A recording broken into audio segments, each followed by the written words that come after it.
શ્રી સંતરામ મંદિર તપોભૂમિ અને સાક્ષરભૂમિ નડિયાદની મધ્યમાં આવેલું શ્રી સંતરામ મંદિર એક સુપ્રસિદ્ધ ધર્મસ્થળ છે.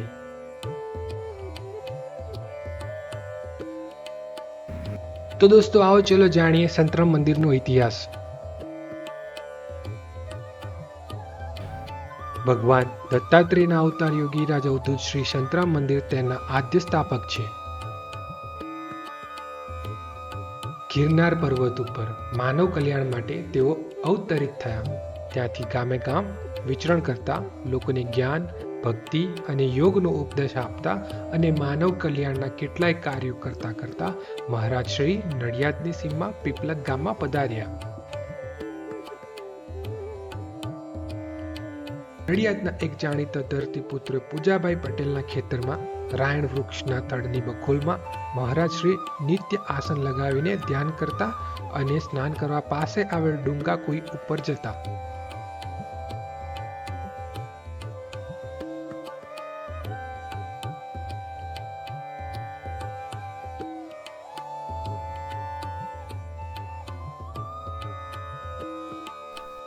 પીપલકથી પોતાના ભક્ત પૂજાભાઈની પ્રાર્થનાનો સ્વીકાર કરીને મહારાજ શ્રી નડિયાદ પધાર્યા અને પૂજાભાઈના ખેતરમાં કેટલાય વર્ષો સુધી સાધના કરી.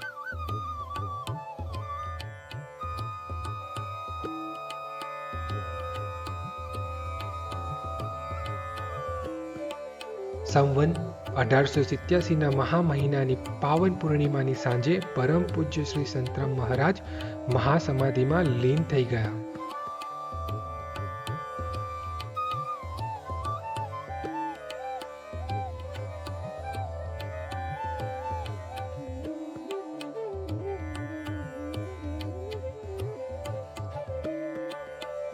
તે સમયે મહારાજશ્રીના બ્રહ્મરંધ્રમાંથી એક દિવ્ય પ્રકાશ પ્રગટ્યો અને અગાઉથી તૈયાર રાખેલ ઘીના દીવાને પ્રગટાવ્યો.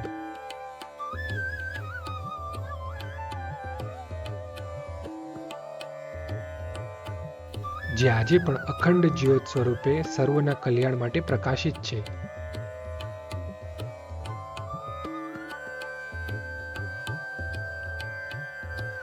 મહારાજ શ્રીના મહાસમાધિના સમયે દેવોએ આકાશમાંથી સાકર વર્ષા કરી હતી. આ દિવ્ય પ્રસંગની સ્મૃતિમાં દર વર્ષે મહા મહિનાની મંગલમય પૂર્ણિમાના દિવસે સાંજે 6 વાગે શ્રી સંતરામ મંદિરમાં મહાઆરતી અને સાકર વર્ષા થાય છે, જેનો લાભ લેવા માટે દૂર દૂરથી દર્શનાર્થીઓ આવે છે.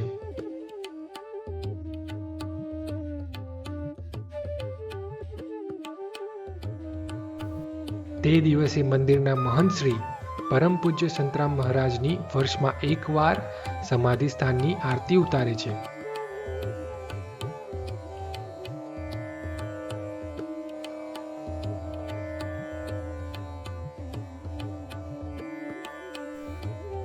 મંદિરના દરેક મહારાજશ્રીને પણ પરમ પૂજ્ય સંતરામ મહારાજના નામથી જ સંબોધવામાં આવે છે.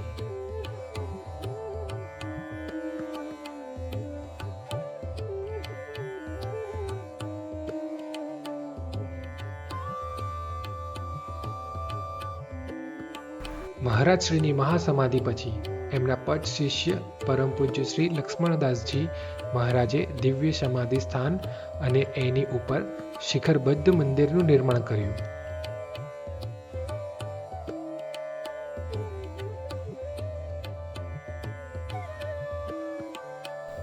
સમાધિ સ્થાનમાં દિવ્ય જ્યોત, ગાદી તેમજ મહારાજશ્રીની દિવ્ય પાદુકાની પ્રતિષ્ઠા કરવામાં આવી છે.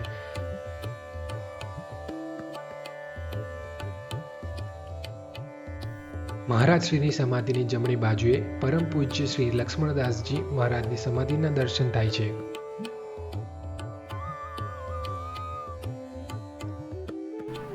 મંદિરની પરંપરા અનુસાર શ્રી સંતરામ મંદિરના મહંત શ્રી પરમ પૂજ્ય મહારાજ શ્રી ક્યારેય મંદિર પરિસર છોડીને બહાર જતા નથી.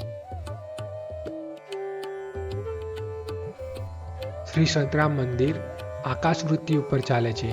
મંદિરના નામે કોઈ પણ પ્રકારનું દાન, ફંડ કે ફાળો ઉઘરાવવાની મનાઈ છે. શ્રી સંતરામ મંદિર કોઈ પણ વ્યક્તિ કે સંસ્થા પાસે કોઈ પણ પ્રકારની મદદ કે દાન ક્યારેય માંગતું નથી.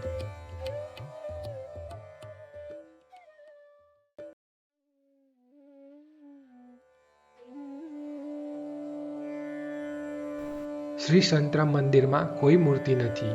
અહીં નિત્ય મહારાજ શ્રીની દિવ્ય અખંડ જ્યોત, ગાદી, દિવ્ય પાદુકા અને પરમ પૂજ્ય લક્ષ્મણદાસજી મહારાજની પાવન છબીની પૂજા થાય છે.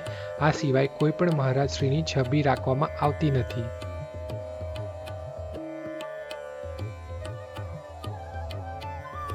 પીપલગમાં પૂજાભાઈના ખેતરમાં જ્યાં મહારાજ શ્રી ધ્યાન લગાવતા હતા તે પાવન ભૂમિ ઉપર અત્યારે શ્રી સંતરામ દેરી આવેલી છે, જેમાં કમળનું શિલ્પ છે, જેની મધ્યમાં મહારાજ શ્રીની દિવ્ય પાદુકાની પ્રતિષ્ઠા કરવામાં આવી છે. ગુરુવારે અહીં દર્શન કરવાનો મહિમા છે.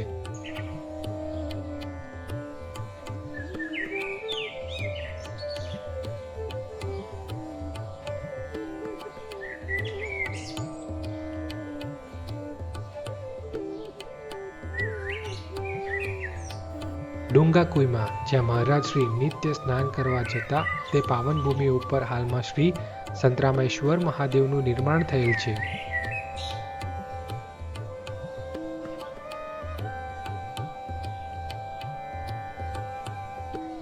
યાત્રીઓ, બહારથી આવેલા ભક્તો, જરૂરિયાતમંદ દર્દીઓ અને એમના સગાવાલા માટે મંદિરમાં વિનામૂલ્યે ભોજનની વ્યવસ્થા છે.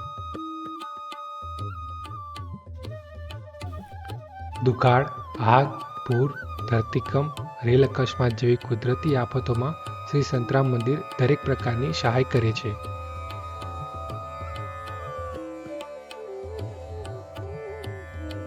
રાષ્ટ્રપિતા મહાત્મા ગાંધીજીએ તેમની પ્રખ્યાત દાંડી યાત્રા દરમિયાન એમના સહયાત્રીઓ સાથે શ્રી સંતરામ મંદિરમાં નિવાસ કર્યો હતો અને 15 માર્ચ 1930ના રોજ એક સભાને સંબોધી હતી.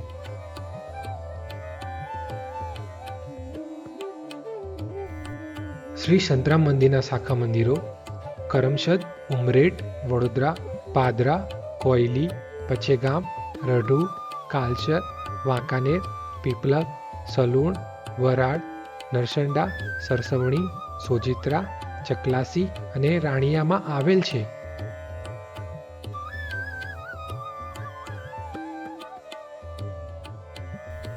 વિદેશમાં શ્રી સંતરામ ભક્ત સમાજ America, London, Canada, Nairobi, New Zealand, Australia અને સાઉથ આફ્રિકામાં આવેલા છે. શ્રી સંતરામ મંદિર દ્વારા નિઃશુલ્કપણે એલોપેથિક ઔષધ સેવા કેન્દ્ર, એમ્બ્યુલન્સ સેવા, ઓક્સિજન બેંક, અસ્થિ વિસર્જન, ગર્ભ સંસ્કાર અને અન્નપૂર્ણા ભોજનાલય જેવી સુવિધાઓ ચાલે છે. તો દોસ્તો, હું આશા રાખું છું કે તમને આ વિડીયો ઇન્ફોર્મેટિવ લાગ્યો હશે. જો તમને આ વિડીયો ઇન્ફોર્મેટિવ લાગ્યો હોય તો પ્લીઝ અમારા વિડીયોને લાઇક કરજો, કમેન્ટ કરજો અને શેર કરજો. અને જો તમે અમારા ચેનલ પર નવા હોય તો પ્લીઝ અમારી ચેનલને સબસ્ક્રાઈબ કરજો. હું મળું છું તમને નવા વિડીયોમાં. ત્યાં સુધી તમે અને તમારા ફેમિલીનું ધ્યાન રાખજો. Take care and by.